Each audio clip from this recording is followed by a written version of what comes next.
The fingerprints matched. The DNA matched. Even the scar on his left hand from when I cut myself opening evidence bags last year. It matched perfectly. Every test we ran confirmed it. The man I arrested was me. But I was standing right there, running the tests. So the question isn't who committed the crime. It's which one of us is real. My name is Detective Marcus Sullivan, and I've been with the Cedar Falls Police Department for 23 years.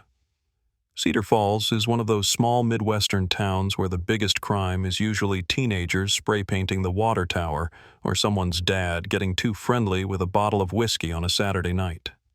Population 8,400, give or take whoever's left for college and hasn't come back yet. I've worked everything from petty theft to the occasional domestic dispute, and in all my years on the force, I thought I'd seen it all. Hell, I was 6 months away from retirement, already planning fishing trips and maybe finally fixing up that old Camaro in my garage. Life was predictable, routine, safe. That all changed on October 15th, 2023, at exactly 11:47 p.m. It was a Tuesday, which should tell you everything about how ordinary this night was supposed to be. I was on the late shift, partnered with Detective Sarah Chen, a sharp young cop who'd transferred in from Chicago 2 years ago. Sarah was good people, methodical, thorough, and most importantly, she made decent coffee, which was crucial for the graveyard shift. We were parked outside Mel's 24-hour diner, working our way through Sarah's surprisingly good Colombian blend and updating paperwork on a vandalism case from the weekend. The radio had been quiet all night, just the usual check-ins and a noise complaint that resolved itself before we could respond. "You know what I love about this town?" Sarah said, stretching in the passenger seat. "The fact that our biggest crisis this week was Mrs. Patterson's cat getting stuck in the Johnson's chimney." I chuckled, remembering the 3-hour rescue operation that had involved half the fire department and eventually required dismantling part of the chimney. "Don't jinx it, Chen. The moment you say it's quiet." The radio crackled to life, interrupting my warning. "All units, we have a possible 10-14 in progress at 1247 Maple Street. Resident reports seeing an individual attempting to gain entry through a rear window. Units 7 and 12, please respond." Sarah and I exchanged looks. Unit 7 was us. "So much for your peaceful Tuesday," she said, already reaching for her seatbelt. 1247. Maple Street was in the Riverside district, one of the older neighborhoods where the houses sat on large lots with mature oak trees that created deep shadows even under the streetlights. These were the homes of Cedar Falls' original families, solid, middle-class folks who'd lived here for generations. As we pulled up to the address, I could see it was the Henderson place. Eleanor Henderson was a widow in her 70s who'd taught 3rd grade at Cedar Falls Elementary for 42 years before retiring. Her husband had died 5 years ago, and since then, she'd become one of those neighborhood watch types who knew every car, every routine, every deviation from normal. The house was a 2-story colonial with white siding and black shutters, surrounded by a well-maintained garden that Eleanor took pride in. A single porch light illuminated the front entrance, but the back of the house where the alleged break-in was occurring was shrouded in darkness. We parked across the street and killed the engine. Standard procedure for a possible burglary in progress. Observe first, then approach with caution. "I'll take the front," I told Sarah. "You circle around back, but stay in radio contact. If there is someone back there, we don't want them slipping out while we're coordinating." "Copy that," Sarah responded, checking her weapon and radio. "Be careful, Marcus. Something feels off about this." I knew what she meant. In a town like Cedar Falls, break-ins were rare, and when they did happen, they were usually crimes of opportunity, teenagers looking for quick cash or prescription drugs. Professional burglars didn't waste time on small-town houses where the most valuable items were usually grandma's china and maybe a few pieces of jewelry. I approached the front of the house, keeping to the shadows and maintaining visual contact with the street. The neighborhood was dead quiet. No dogs barking, No lights coming on in adjacent houses, nothing to indicate anyone else was aware of what was supposedly happening. That's when I heard Sarah's voice through my earpiece, tight with tension. "Marcus, I've got eyes on the suspect. Male, approximately 6 feet tall, dark clothing. He's working on the kitchen window with some kind of tool." "Copy. Can you get a better visual on his face?" "Negative. He's got his back to me. But Marcus, this guy knows what he's doing. Professional movements, seems to know the layout. This isn't some random junkie." I moved closer to the house, using the large oak tree in the front yard for cover. From my position, I could see around to the side yard, where Sarah would be positioned. "I'm moving to flank from the north side," I whispered into my radio. "When I give the signal, we approach simultaneously. Standard containment." "Roger that." I crept along the side of the house, my weapon drawn but pointed down. 23 years of training kicked in. Controlled breathing, heightened awareness, every sense tuned to detect the slightest threat. The autumn air was crisp, carrying the scent of dying leaves and that particular smell of approaching winter. As I rounded the corner toward the back of the house, I caught my first glimpse of the suspect, and my blood turned to ice. Even in the dim light filtering through the kitchen window, even with his back turned to me, I knew that silhouette. The way he held his shoulders, the slight favor of his left leg where I'd torn my ACL chasing a suspect 3 years ago, the exact way he was holding what I now recognized as a standard police-issue lockpick set. I was looking at myself. "Sarah," I whispered into my radio, my voice barely controlled. "I need you to get a clear visual on the suspect's face. Use your flashlight if you have to." "Marcus, that'll blow our cover." "Do it. Now." I watched as Sarah's flashlight beam cut through the darkness, illuminating the figure at the window. He turned toward the light, and I found myself looking into my own face. Not someone who resembled me. Not a twin I didn't know about. It was me. Same scar above the left eyebrow from a childhood accident. Same slightly crooked nose from breaking it during a high school football game. Same 5 o'clock shadow pattern that Sarah always joked made me look like a detective from a 1970s cop show. The other me, because I don't know what else to call him, squinted in the flashlight beam and raised one hand to shield his eyes. In that moment, I saw the distinctive white scar across his palm, the one I'd gotten last year when I'd carelessly opened an evidence bag containing a broken glass bottle. "Jesus Christ." Sarah's voice came through the radio, shaky and disbelieving. "Marcus, that's you." Protocol demanded I identify myself as police and order the suspect to surrender. Training said to establish control of the situation. 23 years of experience told me to call for backup. But what do you do when the suspect is you? "Police, show me your hands," I shouted, stepping out from cover with my weapon trained on myself. The other Marcus looked directly at me, and for a moment our eyes met. There was no surprise in his expression, no shock at seeing his mirror image pointing a gun at him. Instead, there was something I recognized all too well, the resigned acceptance of someone who'd been caught red-handed and knew there was no point in running. He raised both hands slowly, the lockpick set dropping to the ground with a metallic clink that seemed impossibly loud in the quiet night. "Detective Marcus Sullivan, Cedar Falls PD," he said, his voice carrying across the yard. It was my voice, exact to every inflection and tone. "Badge number 4427. That was my badge number. "Get on the ground, now," I ordered, my training overriding the impossibility of what I was witnessing. The other Marcus complied, dropping to his knees and then lying face down on the grass with his hands behind his head. Standard arrest position that we'd both practiced countless times at the academy and in refresher training. Sarah approached from the other side, her weapon also drawn, her face pale with confusion and something approaching panic. "Marcus," she said, looking back and forth between me and the man on the ground. "What the hell is going on here?" "I don't know," I admitted, moving closer to cuff the suspect. "But we're going to find out." The arrest itself was surreal. As I knelt down to place handcuffs on the other Marcus, I was struck by details that should have been impossible for someone else to replicate. The way his hair fell across his forehead was exactly like mine. When I pulled his hands behind his back, I felt the same slight resistance in his left shoulder that I had from an old injury. Even his breathing pattern was identical to mine.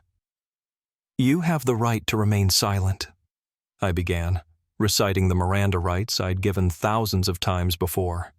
"Anything you say can and will be used against you in a court of law."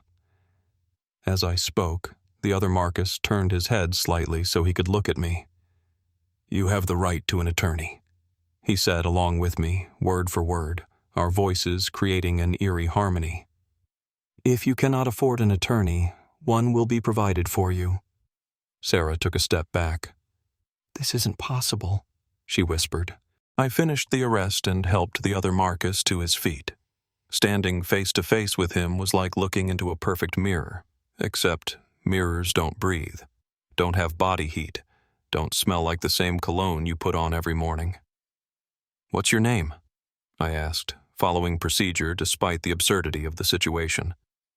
"Detective Marcus Sullivan, badge number 4427, Cedar Falls Police Department," he responded without hesitation. "That's my name and badge number." "I know," he said simply.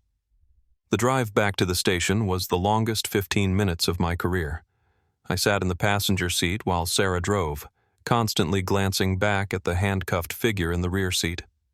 Every time I looked, I half expected to see someone else, for this nightmare to resolve itself into some kind of logical explanation. It never did. The other Marcus sat quietly, not struggling against his restraints, not demanding a lawyer, not protesting his innocence. He just stared out the window with an expression I recognized as my own contemplative look. The one Sarah always said meant I was working through a difficult case in my head. "Marcus," Sarah said quietly, keeping her voice low enough that the person in the back seat couldn't hear. "We need to figure out how we're going to handle this. What are we going to tell Chief Morrison? What are we going to put in the report?" I'd been wondering the same thing. How do you file an arrest report for yourself? What charge do you book yourself under? Attempted breaking and entering seemed inadequate for whatever the hell this was. "We follow procedure," I said, though the words felt hollow. "We book him, fingerprint him, process him like any other suspect. Then we figure out what we're dealing with." "But he's you, Marcus. Exactly you. This is impossible." "I know it's impossible," I snapped, then immediately regretted my tone. Sarah was handling this as well as anyone could be expected to handle something that defied every law of physics and logic. "I'm sorry. I know how crazy this is. But we're cops, Sarah. We deal with facts, evidence, procedures, so that's what we're going to do." As we pulled into the parking lot of the Cedar Falls Police Department, I caught the other Marcus's reflection in the rearview mirror. He was smiling slightly, the same wry smile I made when I was about to solve a puzzle that had been bothering me. "Detective Sullivan," he said, speaking for the first time since we'd left the Henderson house. "Yeah? You're going to want to run those fingerprints twice."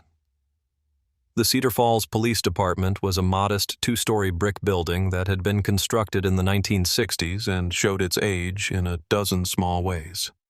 The fluorescent lights hummed constantly. The linoleum floors were worn thin in the high-traffic areas, and the holding cells still had the original steel bars that had been painted and repainted so many times that the layers of paint were starting to chip off in places. At 12:30 a.m. on a Tuesday, the station was mostly empty except for the night desk sergeant, Tommy Kowalski, and Officer Janet Mills, who was covering dispatch. Both of them looked up as we walked in with our prisoner, and I saw the exact moment their brains tried to process what they were seeing. Tommy's jaw dropped. Janet actually stood up from her chair, her hand moving instinctively toward her service weapon. "Jesus, Mary, and Joseph," Tommy breathed, What in the Sam Hill is going on here? Attempted breaking and entering, Sarah said, her voice carefully neutral. We need to process the suspect. I guided the other Marcus toward the booking area, trying to ignore the stares of my colleagues. Word was going to spread fast, and by morning, every cop in Cedar Falls would know that Detective Marcus Sullivan had arrested someone who looked exactly like him. The booking process was methodical, routine, and completely insane all at the same time. I'd done this procedure thousands of times before, but never with someone who answered every question exactly the way I would have answered it. Full name? Marcus James Sullivan. That was my full name. My middle name wasn't on my badge or in any of the departmental paperwork that a suspect might have access to. Date of birth? March 15th, 1975. My birthday. Place of birth? St. Mary's Hospital, Cedar Falls, Iowa, where I was born. Next of kin? Jennifer Sullivan, ex-wife, currently residing in Minneapolis. David Sullivan, son, college student at Iowa State University. My ex-wife, my son. Details that weren't in any public record, details that even most of my colleagues didn't know. Sarah was taking notes, but I could see her hand shaking slightly as she wrote. Tommy and Janet had given up any pretense of working and were just staring openly. Social Security number? The other Marcus recited 9 digits that I recognized immediately as my own Social Security number. Driver's license number? Again, he provided the exact number from my Iowa driver's license. Have you ever been arrested before? No. That was correct, too. In my entire life, I'd never been arrested, never even been seriously suspected of a crime. The fingerprinting process was where things went from impossible to absolutely fucking insane. I'd been fingerprinted dozens of times over the course of my career. When I joined the force, for various security clearances, for background checks, I knew my own fingerprints the way other people know their Social Security numbers. As I rolled the other Marcus's fingers across the ink pad and then onto the fingerprint card, I could see the familiar patterns of loops and whorls that made up my unique biological signature. The scar on his left index finger from when I'd cut it on a fence as a teenager. The distinctive ridge pattern on his thumb that had always reminded me of a tiny tornado. These are my fingerprints, I told Sarah quietly. That's impossible. Look for yourself. Sarah compared the fresh fingerprint card with my personnel file. The patterns matched perfectly. Not similar, not close, but absolutely identical down to the finest detail. We need to run these through AFIS, I said, referring to the automated fingerprint identification system. See what comes back. The AFIS search took about 20 minutes. When the results came back, they showed a perfect match to Detective Marcus Sullivan, employed by the Cedar Falls Police Department with no criminal record. According to the system, the man we'd arrested was me. Run it again, I told Janet, who was operating the computer terminal. Same result. One more time. Identical match. I stared at the computer screen, feeling like the ground was shifting beneath my feet. In law enforcement, fingerprints are the gold standard of identification. They don't lie, they can't be faked convincingly, and no two people have ever been found to share the same fingerprint patterns. Until now. Chief Morrison arrived at the station around 2 a.m., summoned by a phone call from Tommy that I could only imagine was the most bizarre conversation of the man's life. Chief Morrison was a 40-year veteran of law enforcement who'd seen everything from serial killers to natural disasters. But when he walked into the booking area and saw me standing next to my identical twin, his face went through a series of expressions that would have been comical under different circumstances. "Sullivan," he said, looking at me. Then he looked at the other Marcus, still handcuffed and sitting on the booking bench. "Sullivan." He looked back at me. "What in the blue blazes is going on here?" "I wish I knew, Chief," I said honestly. We responded to a breaking and entering call at 1247 Maple Street. When we arrived, we found this individual attempting to gain entry through a rear window. He appears to be... well, he appears to be me. Chief Morrison walked over to the other Marcus and studied his face carefully. "Stand up," he ordered.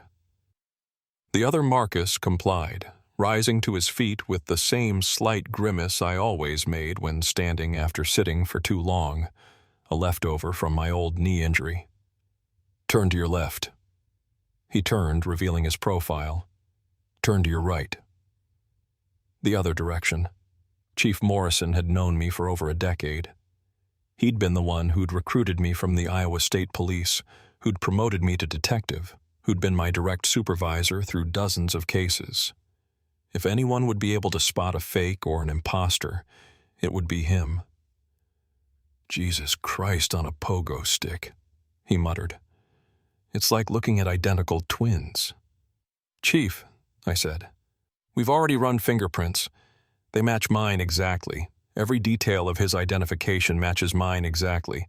I'd like to request a DNA test." Morrison nodded slowly. "Do it.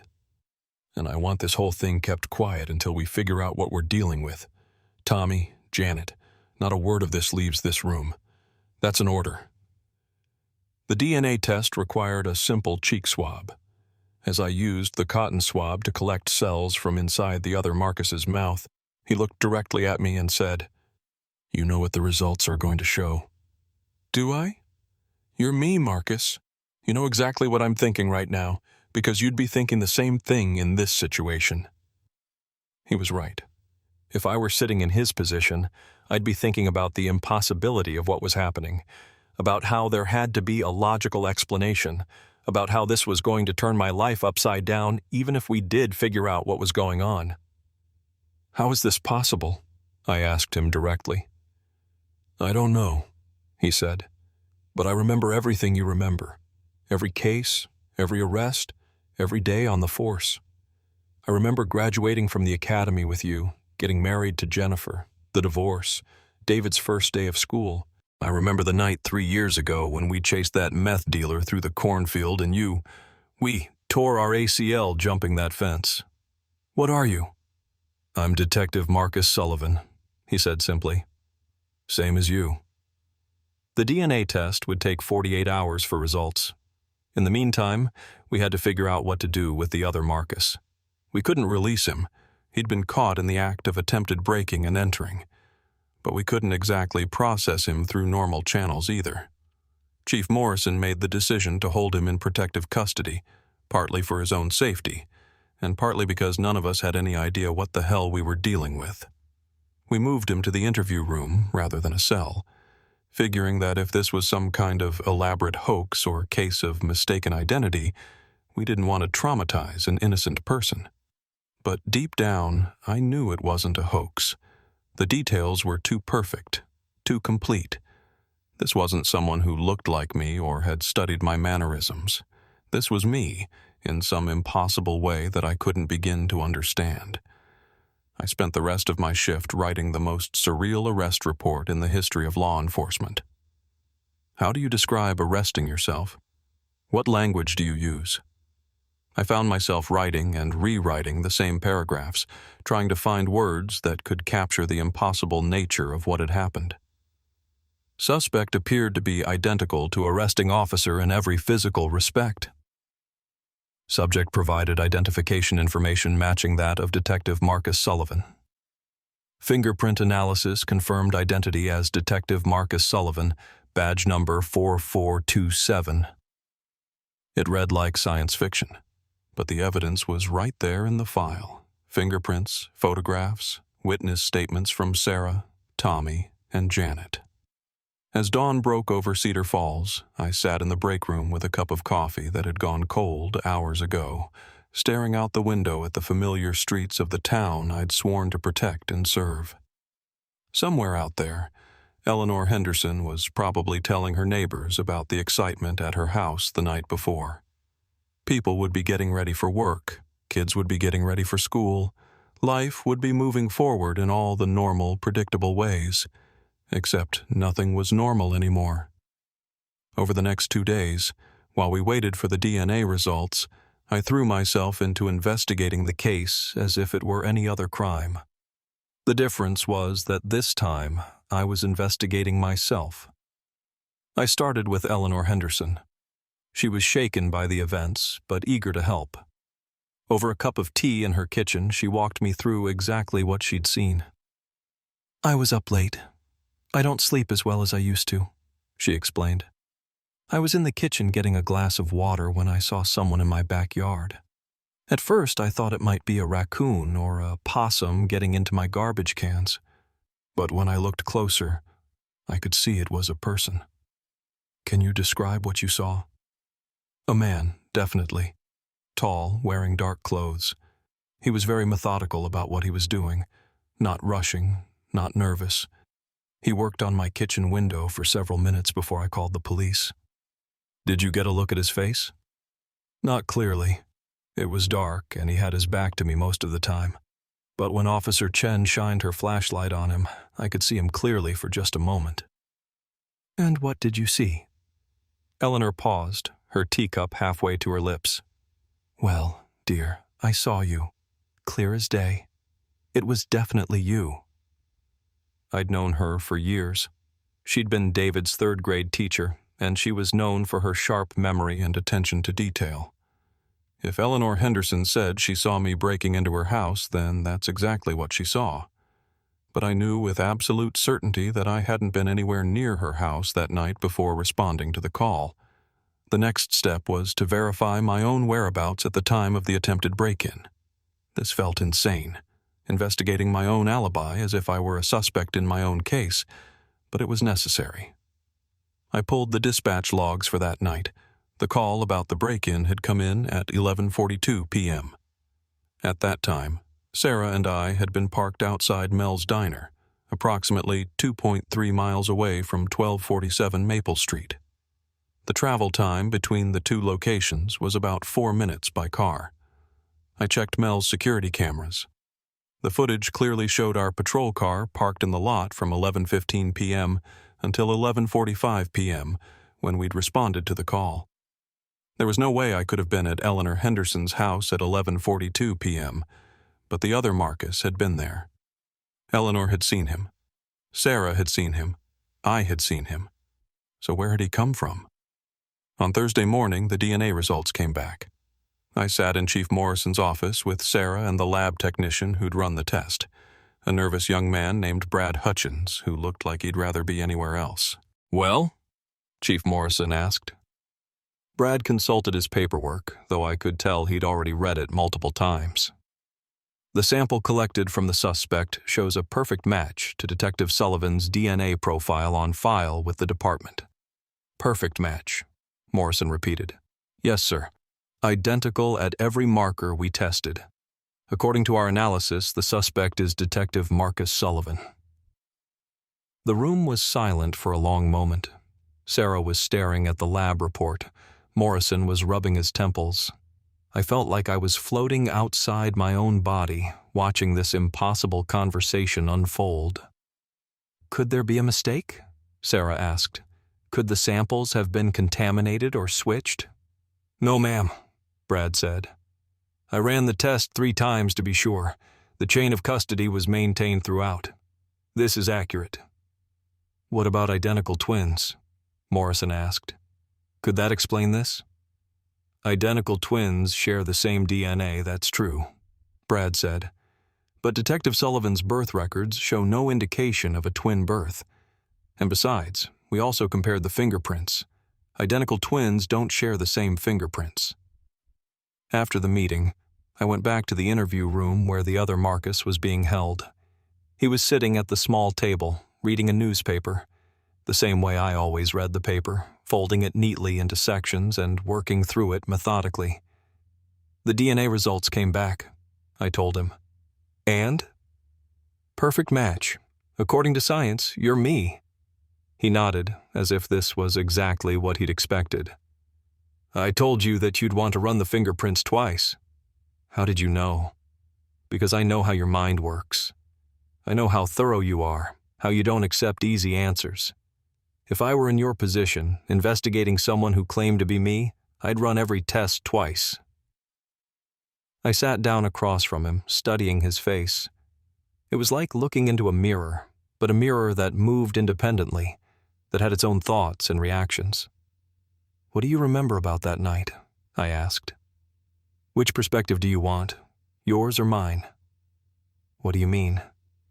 "I remember being parked outside Mel's diner with Sarah, drinking coffee and talking about Mrs. Patterson's cat. I remember getting the call about the break-in. I remember driving to 1247 Maple Street and setting up a perimeter around the Henderson house." "That's my memory." "I know. But I also remember being behind Eleanor Henderson's house, working on her kitchen window with a lockpick set. I remember the frustration when the old lock mechanism was stickier than I'd expected. I remember hearing footsteps in the side yard and knowing that backup had arrived." "But why were you breaking in?" "I don't know," he said, and for the first time I heard uncertainty in his voice. "It felt necessary, like something I had to do, but I can't explain why."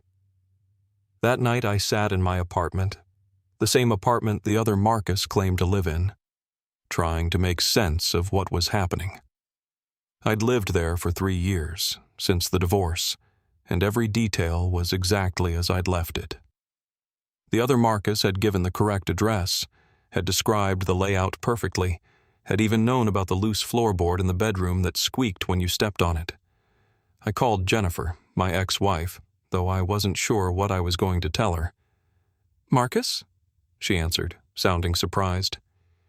"It's late. Is everything okay?" "I need to ask you something strange," I said. "Have I been acting differently lately? Saying anything unusual? Going anywhere I don't normally go?" "No more than usual," she said, though there was concern in her voice. "You called last week to check on David, but that's normal. Marcus, what's going on? You sound worried." "When did I call?" "Tuesday night, around 11. You sounded tired, said you were working late shift. Why?" Tuesday night at 11 was approximately the same time I'd been arresting myself behind Eleanor Henderson's house. "Jennifer, I need you to think carefully. When I called, did I say anything about where I was or what I was doing?" "You said you were at the station, catching up on paperwork." "Marcus, you're scaring me. What's happened?" "I was at the station Tuesday night, but not until after midnight and not until after I'd made the arrest. So who had called Jennifer?" "Nothing's happened," I lied. "I'm just working on a case and trying to verify some timelines. I'll talk to you later." After I hung up, I checked my phone records online. According to Verizon, my phone had made a call to Jennifer's number at 11:03 p.m. on Tuesday night. The call had lasted 6 minutes. But at 11:03 p.m. on Tuesday night, I'd been sitting in the patrol car with Sarah, and my phone had been in my pocket the entire time. Over the next week, I started documenting everything. Every memory I had, every activity, every routine. I compared my memories to physical evidence, credit card records, security camera footage, witness statements. What I found was that there were gaps, small ones but consistent. Times when I remembered being in one place but evidence suggested I'd been somewhere else. Phone calls I'd apparently made but didn't remember making. Purchases that appeared on my credit card statement for items I'd never bought. The pattern went back months, maybe longer. I'd been too busy, too focused on routine to notice the discrepancies before. But now, looking carefully, I could see that my life had been doubled in small, subtle ways. Someone who looked exactly like me, who had my fingerprints and DNA, who knew all my personal information, had been living parts of my life. 8 days after the arrest, it happened again. I was at home off duty when I got a call from Sarah. "Marcus, we've got another situation. Same type of call. Attempted break-in. But this time the suspect took off when the homeowner spotted him. I'll be right there." "Marcus?" Sarah's voice was tight with something I couldn't identify. "The homeowner gave a description of the suspect." I already knew what she was going to say. "He described you again." This time, the location was 892 Pine Street, about 2 miles from the Henderson house.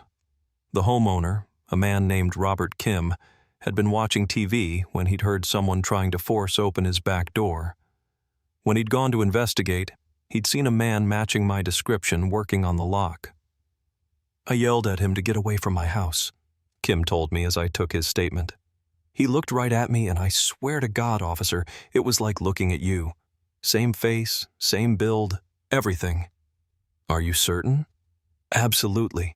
I've lived in this town for 12 years. I know all the local cops by sight. It was definitely you." But I'd been at home at the time of this incident, and I had a receipt from the pizza place to prove it. I'd ordered dinner at 8:30 p.m., the delivery driver had arrived at 9:15 p.m., and the attempted break-in had occurred around 9:30 p.m. The other Marcus, because that's how I'd started thinking of him, was still in custody at the station. So who had Robert Kim seen? Chief Morrison called in help from the Iowa State Police. Detective Linda Hayes arrived from Des Moines, a specialist in unusual cases and unexplained phenomena. She was a no-nonsense woman in her 50s who'd built a reputation for solving cases that other investigators had given up on. "I've read your reports," she told me during our first meeting. "This is either the most elaborate hoax I've ever encountered, or we're dealing with something that doesn't fit any normal category. What's your professional opinion?" "Hoaxes require motivation. What would be the point of someone going to these lengths to impersonate a small-town detective? You're not wealthy, you're not famous, you don't have access to state secrets. The cost and effort required to duplicate your fingerprints and DNA would be enormous, and for what gain? So, you think it's real? I think we need to consider all possibilities no matter how unlikely they seem." Detective Hayes interviewed the other Marcus extensively. She brought in specialists, psychologists, forensic experts, even a physicist from the University of Iowa who specialized in quantum mechanics and parallel universe theory. The psychologist found no evidence of mental illness or delusional thinking. The other Marcus answered questions consistently, demonstrated normal cognitive function, and showed no signs of manipulation or deception. The forensic expert confirmed that the fingerprints and DNA were genuine, not artificially created or surgically altered. The physicist listened to our story and proposed a theory that sounded like something out of a science fiction movie. Dr. Elizabeth Warren from the University of Iowa's physics department sat in Chief Morrison's office, surrounded by case files and evidence bags, and explained a concept that hurt my brain to think about. "In quantum mechanics," she said, "there's a principle called the many worlds interpretation. It suggests that every quantum measurement causes the universe to split into multiple parallel realities, each representing a different possible outcome." "English, please," Morrison said. "Think of it like this. Every time you make a decision, turn left or turn right, take a job or don't take a job, arrest a suspect or let them go, the universe splits. In one reality, you make one choice. In another reality, you make a different choice. Both realities exist simultaneously." "And you think that's what's happening here?" I asked. "It's a possibility. Perhaps somehow your parallel selves from other realities are bleeding through into this one. The other Marcus isn't an imposter or clone. He's you, from a reality where he made different choices." "That's insane," Sarah said. "So is arresting your identical twin who shares your DNA and fingerprints," Dr. Warren replied. "Sometimes insane is all we have left." Dr. Warren's theory was still rattling around in my head when the third incident occurred. This time, I was working the night shift again, partnered with Officer Mike Rodriguez, since Sarah had requested a few days off to process everything that had happened. The call came in at 2:17 a.m. Another attempted break-in, this time at 445 Oak Street. But when Mike and I arrived at the scene, we found something different. The homeowner, Mrs. Grace Patterson, the same Mrs. Patterson whose cat had caused such a commotion the week before, met us at her front door in her bathrobe, clearly shaken. "Officers, thank goodness you're here," she said, clutching her robe tighter. "There's someone in my backyard." I heard them moving around back there about 20 minutes ago." "Are they still there?" Mike asked. "I think so. I've been too scared to look." We approached the backyard cautiously, flashlights drawn. The night was overcast, with thick clouds blocking out most of the moonlight. Mike took the left side of the yard while I approached from the right. That's when I saw him. Not the other Marcus this time, but me. The real me. Or another real me. He was crouched behind Mrs. Patterson's garden shed, and when my flashlight beam found him, he looked up with an expression of complete shock. "What the hell?"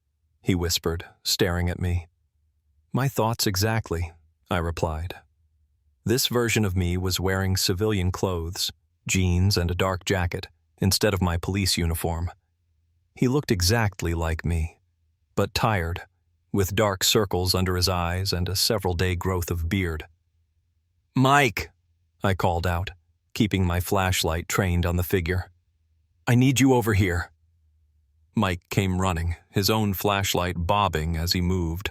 When he saw what I was illuminating, he stopped dead in his tracks. "Jesus, Mary, and Joseph," he breathed, echoing Tommy's reaction from the week before. "There's two of you." The civilian Marcus raised his hand slowly. "Don't shoot," he said. "I can explain." "I'm listening," I said, though I kept my weapon ready. "My name is Marcus Sullivan. I'm a private investigator from Cedar Falls. I've been tracking a series of break-ins in this neighborhood, and I followed the suspect here tonight." "Private investigator?" Mike asked. "Marcus, you're a police detective." "Not in his reality," the civilian Marcus said, looking directly at me. "In my reality, I left the force 5 years ago after the divorce, started my own investigation business. But I've been getting these flashes, memories that aren't mine, dreams about being a cop again." I felt a chill that had nothing to do with the October night air. "What kind of memories?" "Working with a partner named Sarah Chen, arresting someone who looked exactly like me, sitting in interview rooms trying to figure out how fingerprints could match when the person was clearly someone else. Those were my memories, my experiences from the past week." "Dr. Warren was right," I said, more to myself than to anyone else. "Who's Dr. Warren?" the civilian Marcus asked. "A physicist. She thinks we're parallel versions of each other, bleeding through from different realities." The civilian Marcus nodded slowly. "That would explain a lot. In my reality, I never arrested the other me.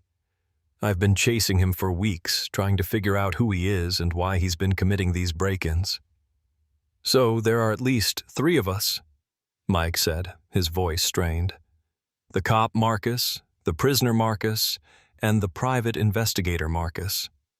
"At least 3, the civilian Marcus confirmed. "But I think there might be more." We brought the civilian Marcus, I started thinking of him as P.I. Marcus, back to the station. Chief Morrison took one look at him and reached for his bottle of antacids. "How many of you are there?" he asked wearily. "We don't know," I admitted, "but we need to figure this out before it gets worse." Dr. Warren returned the next morning, accompanied by a colleague from the university's psychology department. They interviewed all 3 versions of Marcus: me, the original prisoner, who we'd started calling Burglar Marcus, and P.I. Marcus. "This is unprecedented," Dr. Warren said after the interviews. 3 distinct individuals with identical physical characteristics but different life experiences and memories. It's as if we're seeing a cross-section of parallel realities. "The question is why," said Dr. Patricia Reeves, the psychologist. "Why is this happening now? What triggered the convergence?"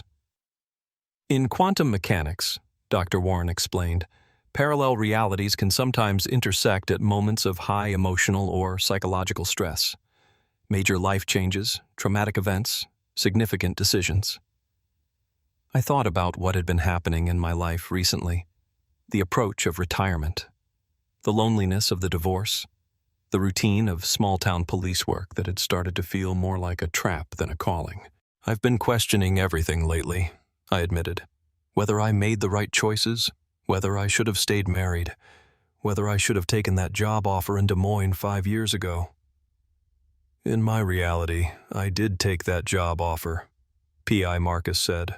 Worked as a detective in Des Moines for 2 years before going private. And in my reality, Burglar Marcus said quietly, I never became a cop at all. I've been drifting for years, taking odd jobs, getting into trouble. The break-ins. I don't know why I'm doing them. It's like I'm compelled to. Dr. Reeves leaned forward. What if each of you represents a different path that Marcus Sullivan could have taken? The dedicated cop, the independent investigator, the troubled drifter. Different choices, different outcomes, but all stemming from the same core person. But why are we ending up in the same reality? I asked. Maybe, Dr. Warren said slowly. This reality is the focal point, the place where all the parallel possibilities are converging. Perhaps this version of Cedar Falls is where the quantum barriers are thinnest. As if to prove Dr. Warren's theory, the fourth Marcus appeared 2 days later. This time, he walked into the police station voluntarily. He was wearing a federal agent's suit and flashing an FBI badge that looked authentic down to the serial numbers. I'm Special Agent Marcus Sullivan, he announced to Tommy at the front desk. I'm here to investigate reports of unusual activity in this jurisdiction. Tommy, who was getting used to impossible situations, just sighed and called Chief Morrison. Chief, there's another one. FBI Marcus was different from the other versions. He carried himself with federal authority, spoke in the clipped professional tones of someone used to being obeyed without question. When he was brought to the interview room where the rest of us were gathered, he assessed the situation with the cold efficiency of a trained investigator. Parallel universe convergence, he said, after we explained what had been happening. We've been tracking similar phenomena across the Midwest. This appears to be a localized reality breach. We? I asked. There's a federal task force that investigates unexplained phenomena. We call them X-Files cases, though that's not the official designation. Your situation here in Cedar Falls is part of a larger pattern. What kind of pattern? Dr. Warren asked. Reality distortions. People encountering alternate versions of themselves, locations that exist in multiple dimensions simultaneously, temporal anomalies. It's been increasing in frequency over the past 6 months. FBI Marcus opened a briefcase and pulled out a thick file. We have documented cases in Missouri, Illinois, Nebraska, and now Iowa, all in small Midwestern towns, all involving ordinary people who suddenly find themselves confronting impossible situations. He spread photographs across the table. They showed other people in other towns, all standing next to identical versions of themselves. Some of the photos were surveillance footage. Others were crime scene photos. A few appeared to be family pictures where the same person appeared twice in the same frame. This is happening to other people, P.I. Marcus asked. Dozens of them, maybe hundreds. We think it started with something called the Henderson event. Henderson? I said.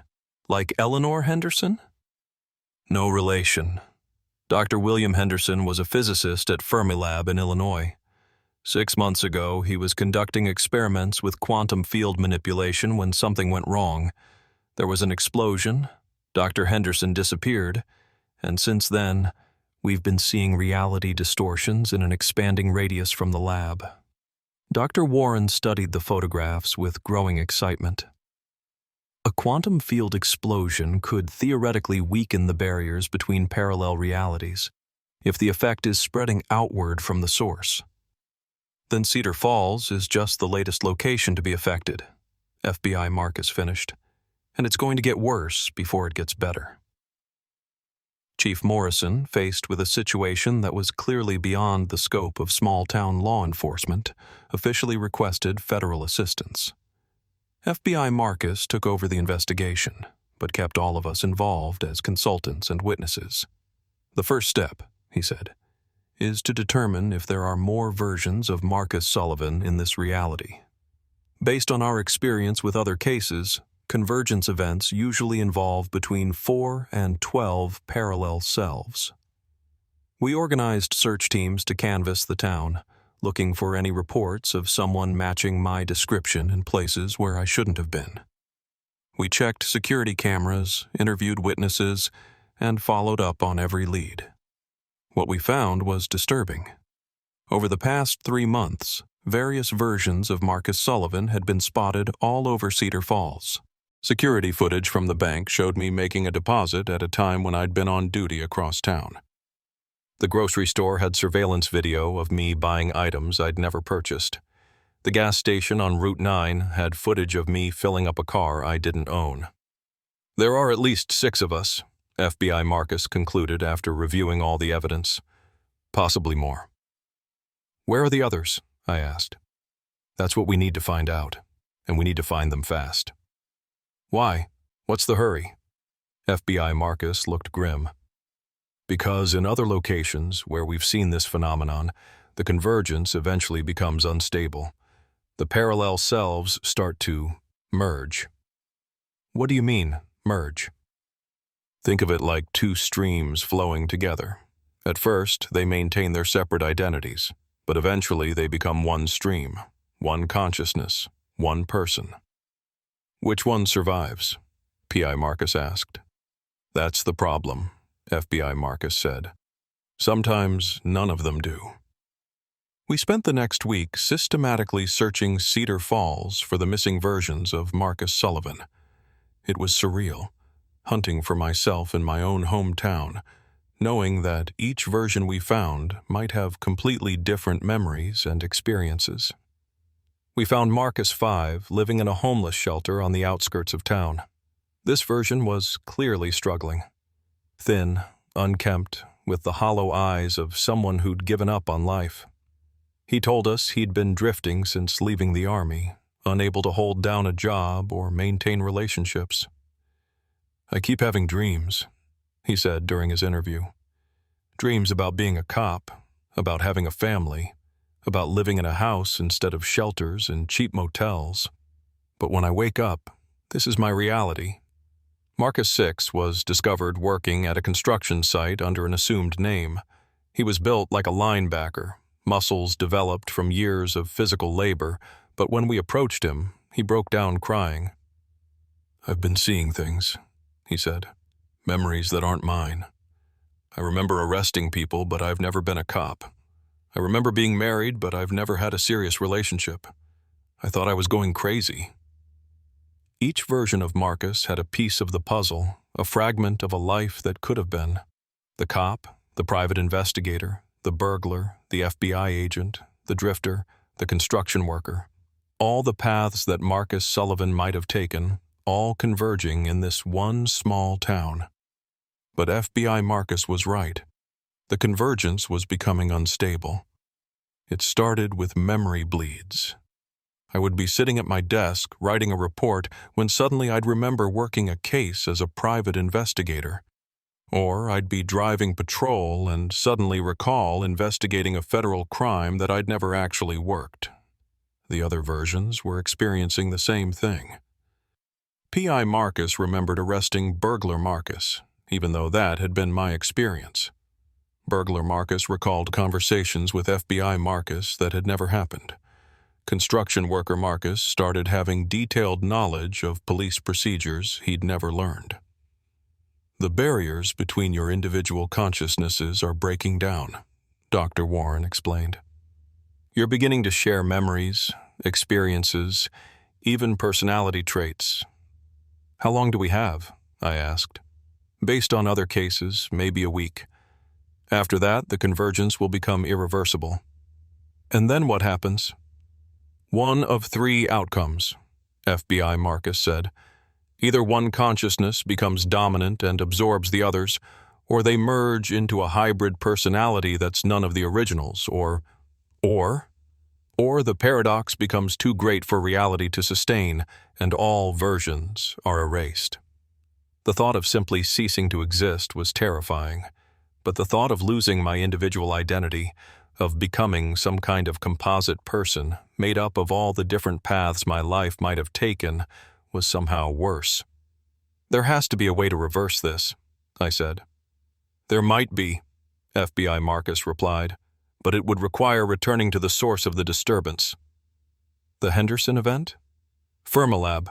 If we can find Dr. Henderson, or at least understand what he was working on when the explosion occurred, we might be able to stabilize the quantum field and separate the parallel realities." "That's a big if." "It's the only chance we have." Chief Morrison granted me emergency leave, and FBI Marcus arranged for federal transport to Fermilab in Illinois. The other versions of Marcus came with us. We discovered that being separated by more than a few miles caused severe disorientation and memory loss, as if our quantum entanglement was weakening the farther apart we were. The trip to Fermilab was surreal. 6 identical men sitting in a federal transport van, each one a different version of the same person. We tried to avoid talking to each other too much. Dr. Warren had warned that excessive interaction might accelerate the convergence process. Fermilab was a sprawling complex of buildings and particle accelerators outside Chicago. FBI Marcus had arranged for us to meet with Dr. Sarah Kim, Dr. Henderson's former research partner, and the only person who fully understood what he'd been working on when the accident occurred. Dr. Kim was a small, intense woman with prematurely gray hair and the focused demeanor of someone who'd been working 18-hour days for months. She led us to a secure conference room and spread out technical diagrams that looked like blueprints for science fiction machinery. "William was obsessed with the idea of quantum consciousness," she explained. "He believed that human consciousness wasn't limited to a single reality, that our awareness somehow extended across all possible versions of ourselves in parallel universes." "And he was trying to prove this?" Dr. Warren asked. "More than prove it. He wanted to access it, to consciously connect with alternate versions of himself, to gain knowledge and experiences from his parallel selves." "That's impossible," Dr. Warren said. "William didn't think so. He'd been working on a quantum field generator that could theoretically thin the barriers between realities, allowing consciousness to flow between parallel selves. And that's what exploded?" "The explosion was just the beginning," Dr. Kim said grimly. "The real problem is that the quantum field is still active. It's been expanding outward from the lab for 6 months, creating reality distortions wherever it encounters people who are psychologically ready for the experience." "What do you mean, psychologically ready?" I asked. "People who are questioning their life choices, who are wondering, what if? Who are at crossroads in their lives. The field seems to target individuals who are already mentally exploring alternate possibilities for themselves." That described my state of mind perfectly. The approaching retirement, the regrets about my divorce, the questions about whether I'd made the right choices, I'd been the perfect target for this quantum phenomenon. "Where's Dr. Henderson now?" FBI Marcus asked. "That's the problem," Dr. Kim said. "We don't know. When the explosion occurred, William was caught in the direct path of the quantum field. He disappeared completely. But we've been detecting energy signatures that suggest he might still be connected to the field somehow." "Connected how?" "His consciousness might be spread across multiple realities simultaneously. If that's the case, he could be experiencing life as dozens or hundreds of different versions of himself, all at the same time." The thought was horrifying. Imagine trying to maintain your sanity while experiencing the memories and experiences of countless alternate versions of yourself, all overlapping and bleeding together in an endless stream of contradictory information. "Can the field be shut down?" Dr. Warren asked. "Theoretically, yes, but it would require someone to enter the affected area and manually shut down the quantum generators. The problem is that anyone who enters the field becomes subject to the convergence effect. So whoever goes in to shut it down might not come back out as the same person." "Exactly. We spent that night in a motel near Fermilab. 6 versions of Marcus Sullivan trying to figure out how to save not just ourselves, but potentially hundreds of other people who were experiencing reality distortions across the Midwest. "I'll do it," burglar Marcus said quietly. "I'll go into the field and shut down the generators." "Why you?" I asked. "Because I've got the least to lose. My life has been a disaster from the start. If something goes wrong, if I don't come back, at least the rest of you can continue with your lives." "That's not how this works," P.I. Marcus said. "We're all connected now. If one of us is erased, it affects all of us." "Then we all go," FBI Marcus said. "Together." "That's suicide," construction worker Marcus protested. 6 people entering an unstable quantum field at the same time. The convergence would be instantaneous. "Maybe that's what we need," Drifter Marcus said. He'd been quiet for most of the trip, but now he looked up with something approaching hope in his eyes. "Maybe instead of fighting the convergence, we embrace it. Become one person, but consciously, deliberately. Pool all our experiences and knowledge to create someone strong enough to survive the field and shut down the generators." Dr. Warren, who'd been silent during this exchange, looked up from her calculations. "It's theoretically possible," she said slowly. "A voluntary convergence might be more stable than a random one, but there's no guarantee what kind of person would emerge from the process. There's no guarantee any of us survive if we don't try," I said. We voted. 6 versions of the same person, democratically deciding the fate of their collective existence. The decision was unanimous. We would converge voluntarily, creating a composite Marcus Sullivan who could enter the quantum field and shut down the generators that were causing reality distortions across the Midwest. Dr. Kim led us to a special chamber at Fermilab that had been designed for quantum consciousness experiments. It was a sterile white room with 6 chairs arranged in a circle around a central control console. "The process should take about an hour," Dr. Kim explained. "The quantum field generators will gradually synchronize your brain waves and neural patterns. As the convergence proceeds, you'll begin to share memories, experiences, and eventually consciousness." "What will it feel like?" Drifter Marcus asked. "Based on Dr. Henderson's notes, it should be like gradually remembering a dream. At first, you'll have access to each other's memories, as if they were your own recollections. Then the boundaries between your individual identities will start to blur. Finally, you'll become a single consciousness with the combined experiences of all 6 versions." "And afterwards?" I asked. "You'll be Marcus Sullivan, but not any specific version of Marcus Sullivan. You'll remember being a cop, a private investigator, a construction worker, an FBI agent, a drifter, and a burglar.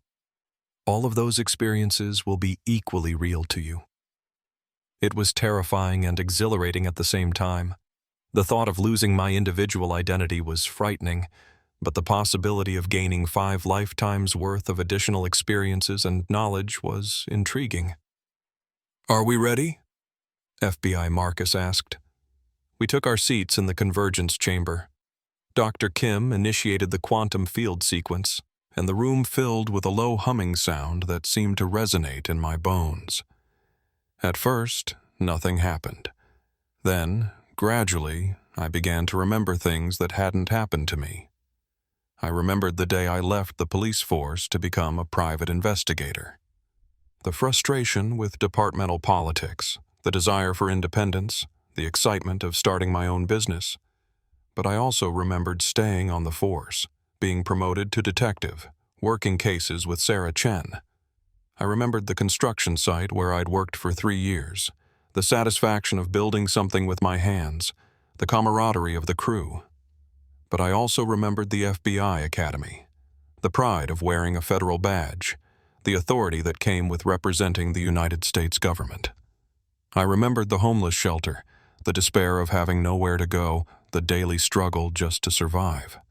But I also remembered the comfortable apartment I'd lived in since my divorce, the stability of steady employment, the respect of my colleagues. I remembered breaking into houses in the middle of the night, driven by a compulsion I couldn't understand or control. But I also remembered arresting criminals, protecting the innocent, upholding the law. All of these memories felt equally real, equally mine. They were different paths the same person had taken, different choices that had led to different outcomes. But they were all Marcus Sullivan. As the convergence continued, the boundaries between the different versions began to blur. I could feel the presence of the others in my mind, their thoughts and emotions mixing with my own. We were becoming something new, something that had never existed before. When the process was complete, I opened my eyes and looked around the convergence chamber. 5 empty chairs surrounded me. I was alone, but I wasn't alone.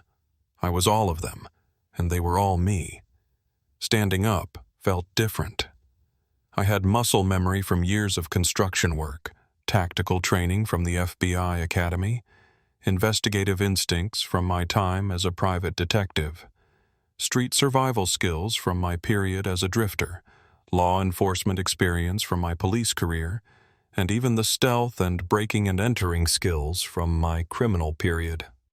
I was Marcus Sullivan, but I was more than any single version of Marcus Sullivan had ever been. "How do you feel?" Dr. Kim asked. "Complete," I said, and realized it was true. All my life I'd felt like something was missing, like I was only experiencing a fraction of my potential. Now, for the first time, I felt whole. "Are you ready to enter the quantum field?" I nodded. I had the federal training to understand the technical aspects of what I needed to do, the construction experience to handle the physical demands, the police training to stay calm under pressure, the private investigator's problem-solving skills, the drifter's ability to adapt to any situation, and even the burglar's talent for getting into places I wasn't supposed to be. I was ready. The quantum field at the center of Fermilab was visible as a shimmering distortion in the air, like heat waves rising from summer pavement. As I approached it, I could feel reality becoming unstable around me. The walls of the laboratory seemed to flicker, showing glimpses of other versions of the same room, other possibilities for how this moment might unfold. I stepped into the field. Immediately, I was surrounded by chaos. I could see dozens of versions of the laboratory simultaneously, each one slightly different. In some versions, Dr. Henderson was still working at his console. In others, the explosion had never happened. In still others, the entire building was completely different. But I remained stable. The convergence had made me resistant to the reality distortions. I could see all the possibilities, but I remained anchored to my own identity. I moved toward the center of the field, where the quantum generators were located. As I walked, I passed through pockets of extreme distortion where I could see other people who'd been caught in the field. Men and women experiencing their own convergence events, some fighting against the merging process, others already lost in the chaos of multiple realities. At the center of the field, I found Dr. Henderson, or what was left of him. He was standing at the control console, but he was flickering between dozens of different versions of himself. Young Henderson, old Henderson, Henderson as a janitor, Henderson as a professor, Henderson as a student, Henderson as someone who'd never been born. All the possibilities of his existence playing out simultaneously. "You have to stop this," he said, his voice coming from multiple versions at once. I can't hold it together anymore. The convergence, it's spreading. How do I shut it down? The master control, console. But you have to stabilize the field first, or the shutdown will cause a cascade. Henderson's multiple selves were speaking at different times, creating a confusing overlap of instructions. But I understood. I had to stabilize the quantum field before I could safely shut down the generators, or the sudden collapse would cause an explosion that would spread the distortion effect even further. Using my combined knowledge, I approached the control console. My FBI training helped me understand the federal technology that had been integrated into Henderson's original design. My construction experience helped me recognize which systems were load-bearing and which could be safely modified. My police training kept me calm under pressure. My private investigator skills helped me piece together the incomplete information. My time as a drifter had taught me to improvise with limited resources. Even my criminal experience proved useful. I had to essentially break into the quantum field's security systems to gain control. Working quickly, I began the stabilization sequence. The field around me started to solidify, the multiple realities beginning to separate and stabilize. Henderson's various selves stopped flickering and merged into a single, coherent person. "Thank you," he said, collapsing into a chair. "I've been trapped in that convergence for months, living every possible version of my life simultaneously. It was hell. Can you help me shut this down safely?" "Yes. But you need to know. When we shut down the generators, everyone who's been affected by the field will snap back to their original reality. The other versions of yourself, the people in other towns who've been experiencing convergences, they'll all return to their separate existences. And me? You're a special case. You converged voluntarily, outside the field. I think you'll remain as you are, a composite consciousness with the memories and experiences of all your parallel selves." It was what I'd hoped to hear. I didn't want to lose the completeness I'd gained, the sense of being the fullest possible version of myself. Together, Henderson and I initiated the shutdown sequence. The quantum generators began powering down, and I could feel the field around us contracting, pulling back toward its source. The reality distortions became less severe, the multiple possibilities collapsing back into single, stable outcomes. When we emerged from the quantum field, Dr. Kim and Dr. Warren were waiting with expressions of amazement and relief. "It worked," Dr. Kim said. "The field is contracting rapidly. Our sensors show the distortions are disappearing across the entire affected area." "What about the other people who were experiencing convergences?" I asked. "They're returning to their original realities," Dr. Warren said, consulting her instruments. "The parallel selves are separating and returning to their own dimensions. It's as if the past 6 months never happened. But for me, they had happened." I retained all the memories of all 6 versions of Marcus Sullivan. I remembered being a cop in Cedar Falls, but I also remembered all the other paths my life could have taken. I was the detective who'd arrested his own ghost, but I was also the ghost who'd been arrested, and the federal agent who'd investigated the case, and the private investigator who'd been tracking the mystery, and the construction worker who'd been having impossible dreams, and the drifter who'd been committing crimes he couldn't understand. I was all of them, and somehow that made me more myself than I'd ever been before. I returned to Cedar Falls 3 days later. Chief Morrison was surprised to see me. According to his records, I'd called in 6 months ago to report that I was taking early retirement and moving to Minnesota. There was no record of any arrest involving someone who looked like me, no evidence of the convergence event that had changed my life. But I remembered it all. Sarah Chen didn't recognize me at first. In this reality, she'd never been my partner. She'd transferred to the Des Moines Police Department when she'd first moved to Iowa. But when I introduced myself and mentioned some of the cases we'd worked together in my original reality, something flickered in her eyes. "I keep having these dreams," she said. "Dreams about working with a partner named Marcus Sullivan in a small town. But that's never happened. I've never worked anywhere but Des Moines." "Dreams can be memory echoes," I told her. Sometimes when realities converge and then separate, fragments get left behind. She looked at me strangely, but nodded. That's an interesting theory. Eleanor Henderson was fine. Her house had never been broken into. But when I met her on the street one day, she studied my face carefully. You look familiar, dear, she said. Have we met before? I don't think so, ma'am, but maybe in another life. She smiled. I've always believed in other lives. The idea that we live many different versions of ourselves, making different choices, experiencing different outcomes. Wouldn't it be wonderful if we could somehow remember all of them? It would, I agreed. I used my federal connections to establish a new identity and open a private investigation business in Cedar Falls. My FBI experience had given me contacts and credibility. My police background provided investigative skills. My construction work had taught me patience and attention to detail. My time as a drifter had shown me how to read people and situations, and even my criminal period had given me insights into how lawbreakers think and operate.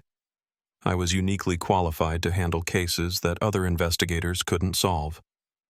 Missing persons, unexplained phenomena, cases that fell between the cracks of normal law enforcement. I specialized in the impossible, the inexplicable, the cases that made other people scratch their heads and give up, because I knew from personal experience that impossible things happen every day.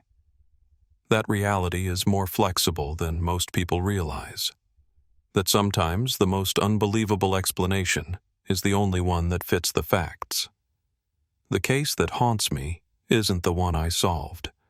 It's the knowledge that somewhere out there, in parallel realities that exist alongside our own, other versions of myself are living different lives, making different choices, experiencing different outcomes.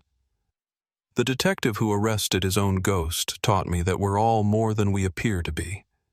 We're the sum of every choice we've ever made, but we're also the sum of every choice we didn't make, every path we didn't take, every possibility we didn't explore. I am Marcus Sullivan. I'm a police detective and a private investigator and an FBI agent and a construction worker and a drifter and a criminal. I'm all the people I could have been, and somehow that makes me exactly who I was always meant to be. And sometimes, late at night, when the boundaries between realities are thinnest, I can still feel the presence of my other selves. They're out there, living their own lives, solving their own cases, making their own choices. But we're all connected. We're all the same person, just wearing different faces, walking different paths, writing different stories. The fingerprints matched. The DNA matched. The question was never which one of us was real.